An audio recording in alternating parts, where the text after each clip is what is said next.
मौत का सौदागर प्रधानमंत्री हत्यारा है, चौकीदार चोर है, प्रधानमंत्री चोर है, डकैत है, देश को बेच दिया। लीडर ऑफ द अपोजिशन इतनी बातें बोलता रहा, आपको शर्म नहीं आती है? यदि नरेंद्र मोदी को कोई बच्चा नहीं है तो क्या उनको डिफेंड करने वाला कोई नहीं है? वो भारतीय जनता पार्टी के नेता हैं और इस देश के प्रधानमंत्री हैं। एक नहीं 1000 बार यदि बोलना पड़ेगा तो हम बोलेंगे। लीडर ऑफ प्रोपगंडा इस तरह की हरकतें क्यों करते? 95 चुनाव हार चुके, मीडिया उनको सीरियसली नहीं ले रहा है, देश उनको सीरियसली नहीं ले रहा है। ममता बनर्जी जिसका जिक्र ललन सिंह जी ने किया, मैं याद दिलाना चाहता हूं, जब वो रोने लगी, जब उनको सीपीएम के सारे सांसद यहां गुंडागिरी करते रहे, एक अकेली महिला जो है अपने इज्जत बचाने के लिए परेशान थी और स्पीकर सोमनाथ चटर्जी कुछ नहीं कर रहे थे। लाल कृष्ण आडवाणी जी के नेतृत्व में पूरे के पूरे विपक्ष ने, किरण रिजिजू जी थे उस वक्त सांसद बन गए थे, पहली बार सांसद थे, हम लोग ममता जी को लेके बाहर चले गए।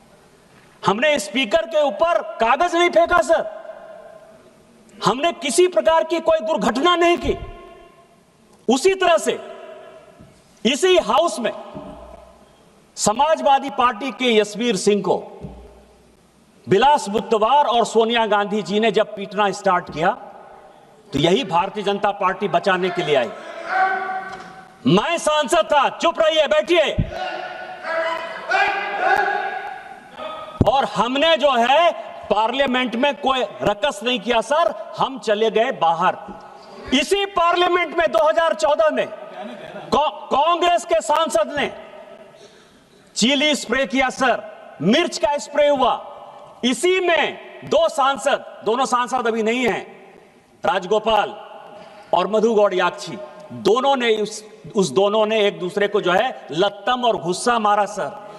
इसके बावजूद भी हमने स्पीकर के खिलाफ कोई कंप्लेन नहीं किया, स्पीकर के खिलाफ नहीं गए सर। थंबी दुरई को पूरी की पूरी डीएमके मारने के लिए दौड़ गई, हमने स्पीकर के खिलाफ कंप्लेन नहीं किया सर। लालू प्रसाद, साधु यादव, साहबुद्दीन सारे सांसद थे, सभी जेडीयू और बीजेपी वाले को 2005 में 2007 में पूरा परेशान करते थे, हमने कुछ नहीं कहा सर, हमने कुछ नहीं कहा। हमारे सांसदों को अभी महुआ मैत्रा बोलकर गई सर, इसी क्वेश्चन पूछने के कारण, इसी पैसे लेकर क्वेश्चन पूछने के कारण इसी लोकसभा के 11 सांसद बाहर निकाल दिए गए।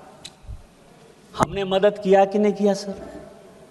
हमने तो स्पीकर के खिलाफ कोई क्वेश्चन नहीं किया कि आपको अथॉरिटी है कि नहीं है। अभी भी वो परेशान है। क्या दर्शन हीरानंदानी से पैसे लेके, बॉबी ब्राउन का जो है पूरा लैपटॉप और ये सब लेके आप बात करिएगा, आप पार्टी से बाहर नहीं निकलिएगा, आप संसद से बाहर नहीं निकलिएगा, आप आ गए तो इसका क्या मतलब है? दूसरा सवाल यह है सर, सुनिए, ये कि लोगों को मेंशन जो हुआ वो रिकॉर्ड में नहीं जाएगा, नाम बाकी बोलो। दूसरा सवाल यह है सर, जो व्यक्तिगत है उसको निकाल दीजिए सर। अरविंद सावंत बोलते हैं बड़ा पीड़ा हुआ, स्वाभाविक है पीड़ा हो गया, इसीलिए पीड़ा हुआ कि राहुल गांधी जी और प्रियंका गांधी जी नेहरू परिवार के यहां सदस्य यहां बैठते हैं, आपको बड़ा पीड़ा हुआ। मौत का सौदागर प्रधानमंत्री हत्यारा है, चौकीदार चोर है, प्रधानमंत्री चोर है, डकैत है, देश को बेच दिया। लीडर ऑफ द अपोजिशन इतनी बातें बोलता रहा, आपको शर्म नहीं आती है? यदि नरेंद्र मोदी को कोई बच्चा नहीं है तो क्या उनको डिफेंड करने वाला कोई नहीं है? वो भारतीय जनता पार्टी के नेता हैं और इस देश के प्रधानमंत्री हैं। एक नहीं 1000 बार यदि बोलना पड़ेगा तो हम बोलेंगे। और मैंने क्या कहा सर? मौत का सौदागर सोनिया जी ने on the floor of the house कहा है, हत्यारा उन्होंने on the floor of the house कहा है। क्या बात कर रहे हो? और मैंने तो किताब कोट किया सर, और आज भी किताब लेकर आया हूं। ये एडविना माउंटबेटन की बेटी है सर, वो कहती है कि महात्मा गांधी की हत्या हो गई 30 जनवरी 1948 को, और उसके बाद जो है गम मनाने के बदले नेहरू एडविना माउंटबेटन के साथ एक कमरे में अलग से बंद थे और फादर ने और उसने जो है, मैं तो किताब कोट कर रहा हूं।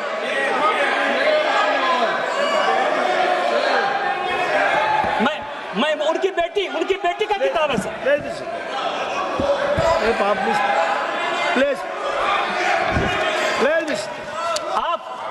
आप देश बेचने की बात कर रहे हो।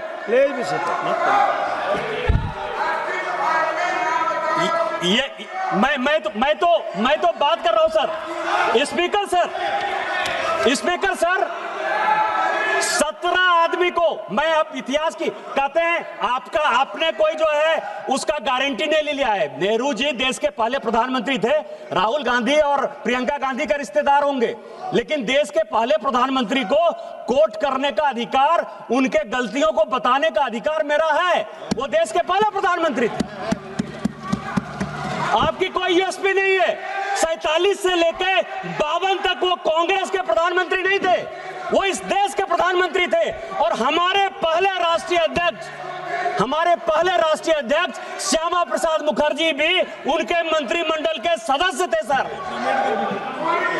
अंबेडकर साहब, जिनको कि कांग्रेस ने हराने का काम किया, वो भी लॉ मिनिस्टर थे सर। तो मैं ये कह रहा हूं कि यदि अमेरिका से पैसा लेकर अपने नॉन अलाइंड मूवमेंट बनाया, बांडुंग सम्मेलन 1959 से लेकर 1960 तक किया, यदि CIA के इस कागज में लिखा हुआ है तो मैं नहीं बताऊंगा कि आप अमेरिका के दलाल थे। यदि अनटोल्ड स्टोरी जो जनरल कॉल ने की, जहां से जिस राज्य से आप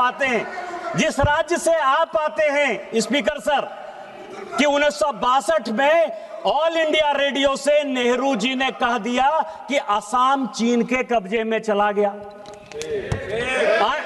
अनटोल्ड स्टोरी जो जनरल कॉल जो उनके रिश्तेदार थे, 17 लोगों को बाईपास करके जिनको कि जनरल बनाया था, यदि वो अपनी किताब में लिखते हैं कि अमेरिका के साथ मिलकर मैं लड़ाई लड़ रहा था, मतलब चाइना के साथ भारत नहीं लड़ रहा था, अमेरिका लड़ रहा था, यदि आप अमेरिका के गुलाम थे, मैं ये बात नहीं कहूंगा। अभी खुद वॉशिंगटन पोस्ट में सर 4 पेज का न्यूज छपा कि 1962 में नंदा देवी में न्यूक्लियर डिवाइस लगाया गया। त्रिवेंद्र सिंह रावत और यहां ये अजय भट्ट बैठे हुए हैं, और जिसके कारण गंगा में जो वो न्यूक्लियर डिवाइस के कारण जो विकिरण हो रहा है, उसके कारण गंगा के क्षेत्र में जो कैंसर फैल रहा है, उसके कारण नेहरू हैं। क्या ये बात मैं नहीं कहूंगा? 1962 में यदि उड़ीसा का चरबटिया एयरपोर्ट आप अमेरिका को बेस यूज करने के लिए दे देते हैं, तो क्या अमेरिका की आप दलाली कर रहे थे? ये बात मैं नहीं कहूंगा। ये सब तो इतिहास है, मैं तो इतिहास की बात कर रहा हूं।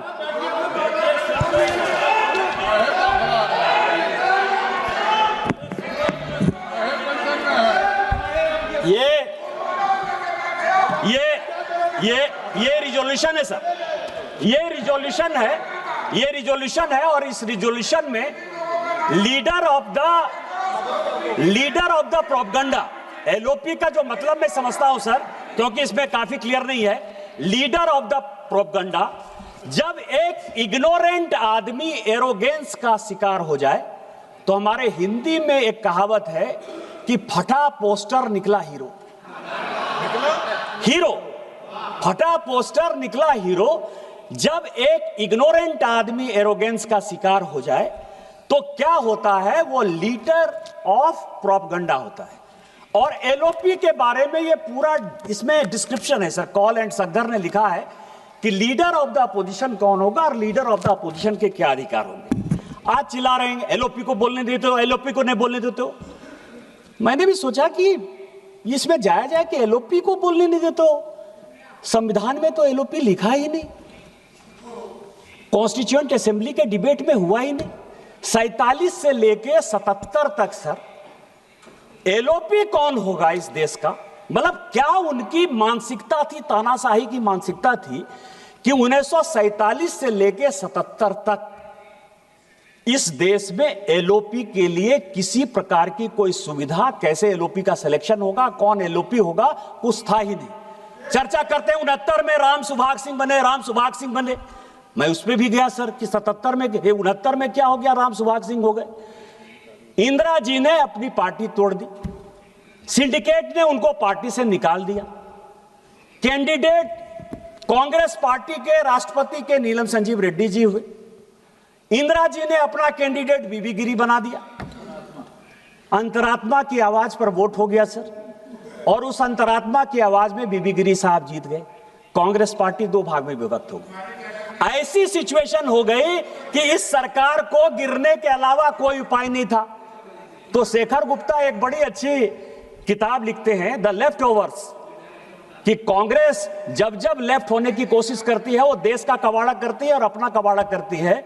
और उसने 1969 में अपनी सरकार बचाने के लिए लेफ्ट पार्टी का सहारा ले लिया। चूंकि कांग्रेस का जो दूसरा फैक्शन था, मतलब बाप बेटा पंच बरदा का दाम 5 आना जो हमारे यहां कहा जाता है, तो राम सुभाग सिंह जो कि 1962 से लेके 1969 तक किसी न किसी, चाहे वो नेहरू जी हो, चाहे शास्त्री जी हो, चाहे वो इंदिरा जी हो, सभी के मंत्रिमंडल के वो सदस्य रहे सर। उनको उन्होंने कहा कि नहीं नहीं आप, अरे सबसे बड़ी पार्टी थे यार, आपको तो चलने ही नहीं देते। लेकिन 77 में जब हमारी सरकार आई, कई एक लोग कहते हैं अरे आप तो 80 में आई, आपको पता ही नहीं है कि 77 में हमारी सरकार थी। जनता पार्टी में इस देश के लिए हमने विलय कर दिया। इमरजेंसी के खिलाफ हमने अपने आप को खोना। देश क्या होता है, देश के प्रति राष्ट्रभक्ति क्या होती है, ये आपको सुनना चाहिए। मैं आपको एक इंसिडेंट बताना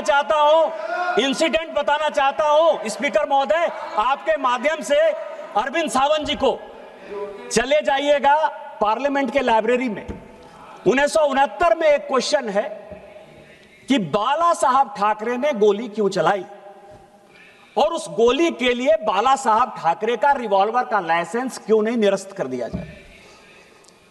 जवाब आया कि उनकी वाइफ पर जो है कांग्रेस के गुंडों ने अटैक किया था, इसलिए बाला साहब ठाकरे ने जो किया, ये ऑन द रिकॉर्ड है, मैं ऑन रिकॉर्ड ये बातें कर रहा हूं। 69 का क्वेश्चन है और बाला साहब ठाकरे का वो बयान है कि मैं मरना पसंद करूंगा लेकिन कभी भी इंदिरा गांधी और कांग्रेस का साथ नहीं दूंगा। क्या बात कर रहे हैं?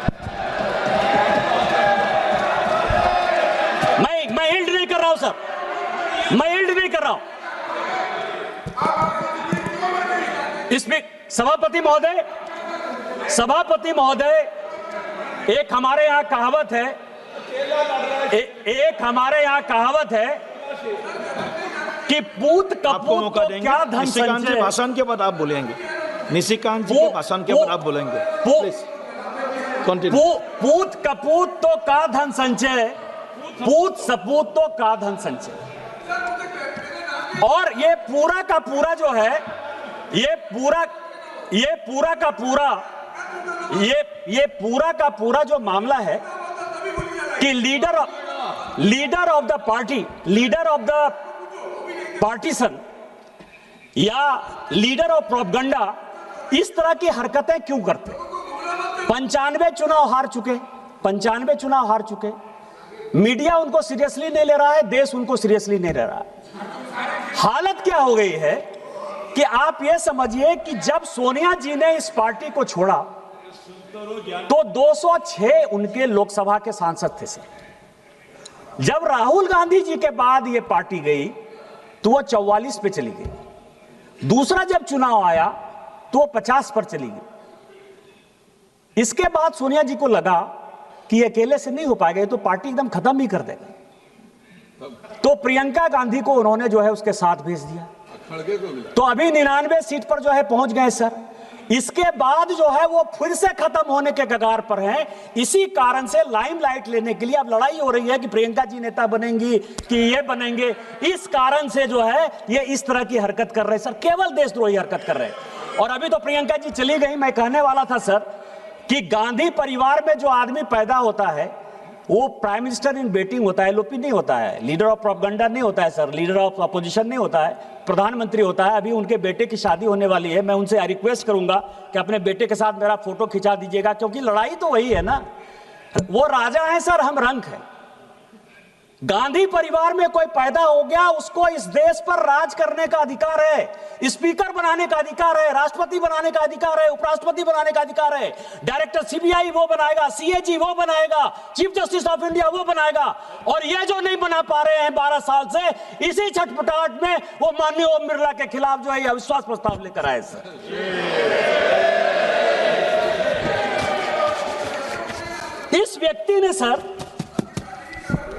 इस व्यक्ति ने लोकतंत्र को बंधक बना लिया। सर, एक अपोजिशन का पार्टी है, आज मैंने सबका भाषण सुना, अखिलेश यादव जी का माइक बंद होता है, सुप्रिया सुले जी का माइक बंद होता है, गनी मोजी का माइक बंद होता है, टीआर बालू साहब का माइक बंद होता है। एक आदमी कंप्लेन कर रहा है। सर, एक आदमी कंप्लेन कर रहा है, और क्या किस तरह की बातें करो, सबने तो भाषण दे दिया। सर, मैं केवल एक भाषण कोट करना चाहता हूं 1954 का। मावलंकर साहब के खिलाफ अविश्वास प्रस्ताव किस लिए है, यह सभी को जानने वाली बात है। ए.के. गोपालन साहब कम्युनिस्ट पार्टी के बड़े नेता थे, अघोषित तौर पर वो लीडर ऑफ द अपोजिशन थे। उनका चार्ज मावलंकर साहब पर यह था कि मावलंकर साहब ने कहा कि मैं स्पीकर हो गया